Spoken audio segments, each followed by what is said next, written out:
No one shook Michael Beale's hand as he was given his marching orders last week. I said when Mowbray was sacked that the next appointment would be a risk, and it proved to be a disaster. Beale wasn't the man initially wanted by Sunderland, and there were simply no statistics to support his appointment being better than Mowbray.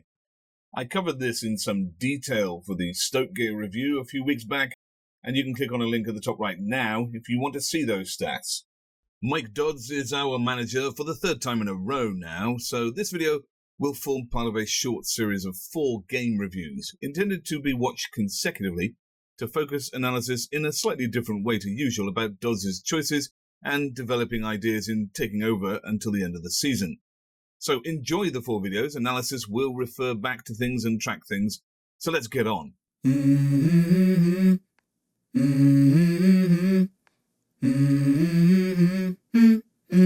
Let's go.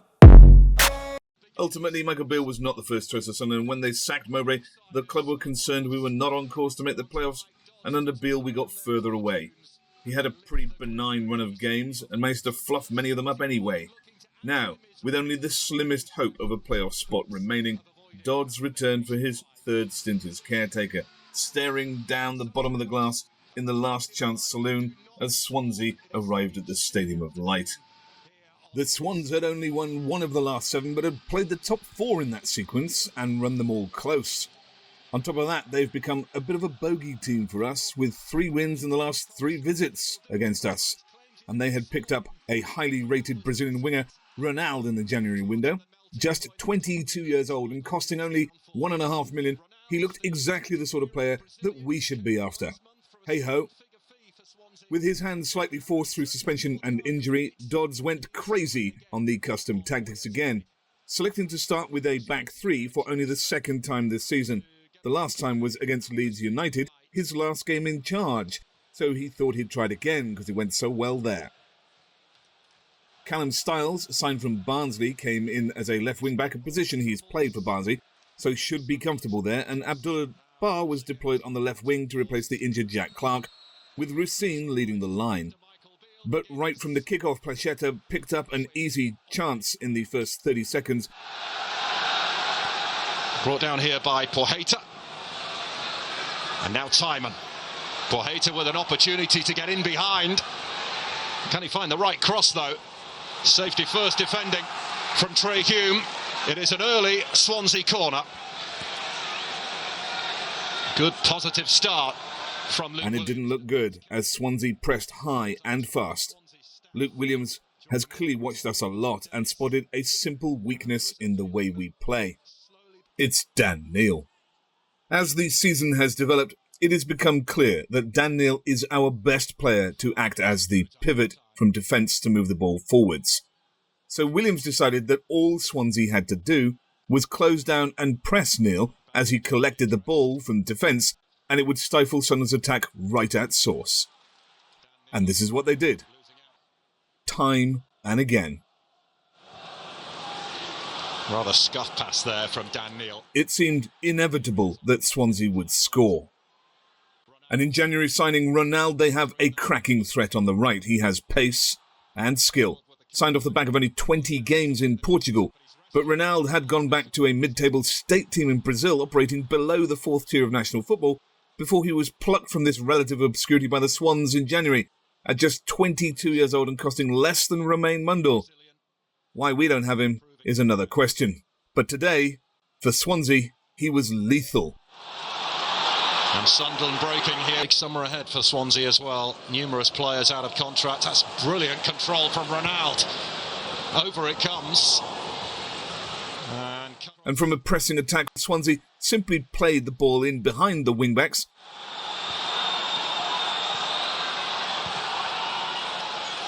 Placheta.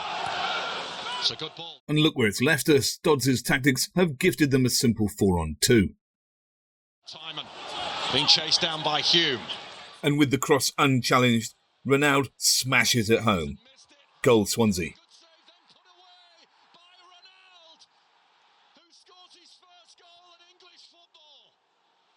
And it was like this for all of the first half. Everyone lost the ball or were pressed out of it. Here, Bellingham.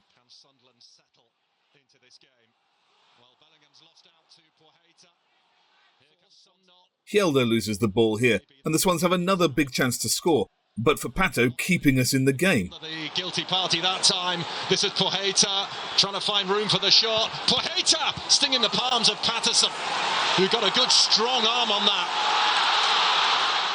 And Swansea just kept coming. Ronald again. It's been a real handful. Poheta getting in there and putting it over the top. And kept pressing high on our back line. Here putting Luke O'Nien and Dan Neil under pressure to make it 2 goals, and frankly, they deserved it. O'Nien, and the pressure is on again. It's Joe Allen this time. Good ball. Ronald 2. And so it continued. Neil being pressed out of the ball. Straight away, Patterson putting the squeeze on Dan Neil. Swansea not giving Sunderland any time to breathe. And they force another error. And a shape that clearly wasn't working. Ronald getting clear of Styles far too easily. Looking for the ball in, it's going to drop here for Grimes and deflected off his own So player. just after the half-hour mark, Dodds changed it to a straight 3-4-3 without the wing-backs in an effort to create some goal threat and get back into the match. But this still had 3 at the back, still gaps behind, and just made things worse.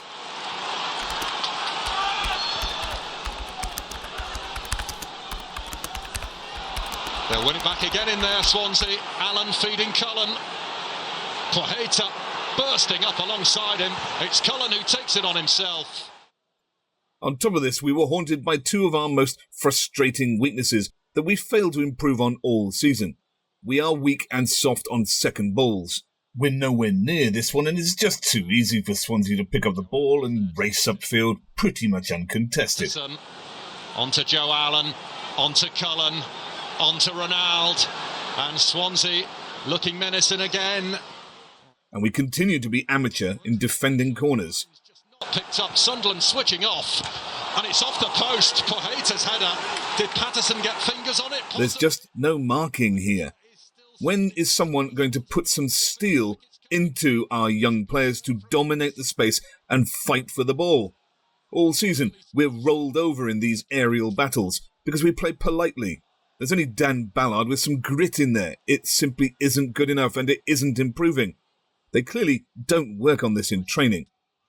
Second balls, corners, it's all the same. We're so passive.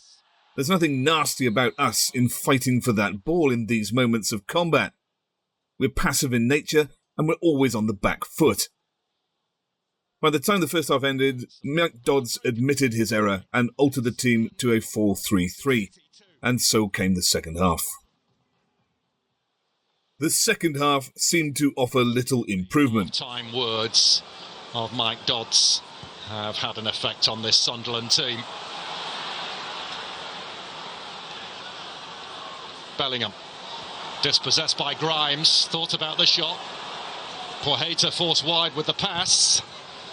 And the cross. But we did withdraw the high press and try to stop Swansea playing in behind us. There is a hush here at the Stadium of Light.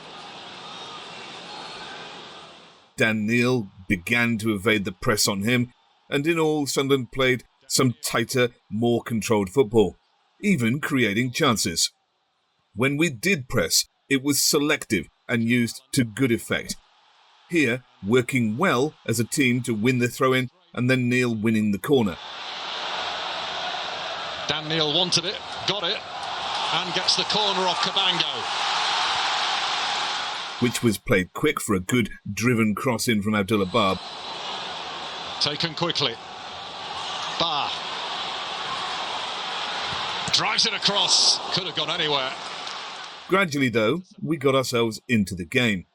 Neil nearly playing Russin in here. To smuggle it through for Dan Neil, who looks to release Russin. Gets the shot off. Rushworth is there to make the save at his near post. Eventually, Dodds looked for fresh legs to build on a more solid performance second half. Mundle came on for Styles. So the debutant withdrawn. And coming on, number 14, Mundle. And Romain Mundle, who joined on deadline day. Neil continued to be targeted by the Swans press. Neil Bellingham.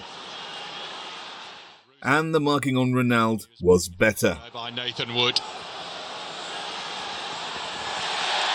Ronald squeezed out of it by Hjelde and O'Nien. And Ronald.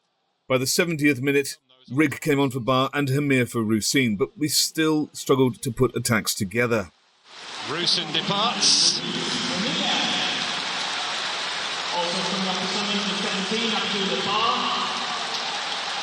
And Bar is the other player to make way for the 16-year-old Chris Rigg, who, as you can probably guess, is a bit of a crowd favourite. A player who's... From static play with plenty of players forward, we had better chances. It's a quality dead ball cross from Ekwa into the box that O'Nien bangs into the back of the net. The skipper gives Sunderland a lifeline at the Stadium of Lights. Notice left footer swinging away from the goalkeeper. There'll be more on that. Across his marker and buried the header.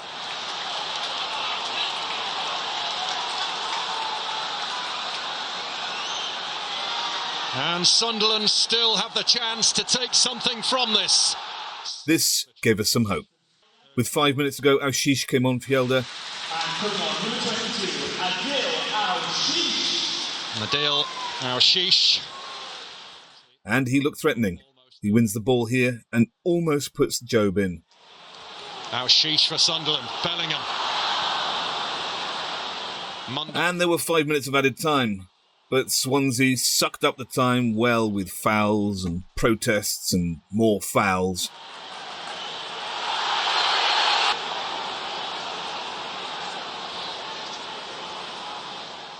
Aouchiche hits a cracking shot at goal, almost snatching a point 3 minutes into extra time. Aouchiche deflected and wide. It's another corner. This really is it now for Sunderland. And Pato came up looking for a Mark Poom moment. And from the final corner of the game, he nearly got it. Deep it goes and somehow stays out. But that was that. Dodds' first game back in charge had started with his hubris leading him to trying to be too clever and exposing us naively to a good Swansea side that he clearly hadn't researched well enough. Fortunately for Dodds, he has improved a lot in recent years and he was good enough to realise his mistakes within 30 minutes and gradually set about reacting to the problem to succeed in making us more stable and competitive by the second half. By then, though, the match was largely gone. It was a mixed first game back in charge, and it would be interesting to see how he took on this humbling in the game to Norwich. And you can see the impact this had on Dodds' choices by clicking on the video top right now. So I'll see you there.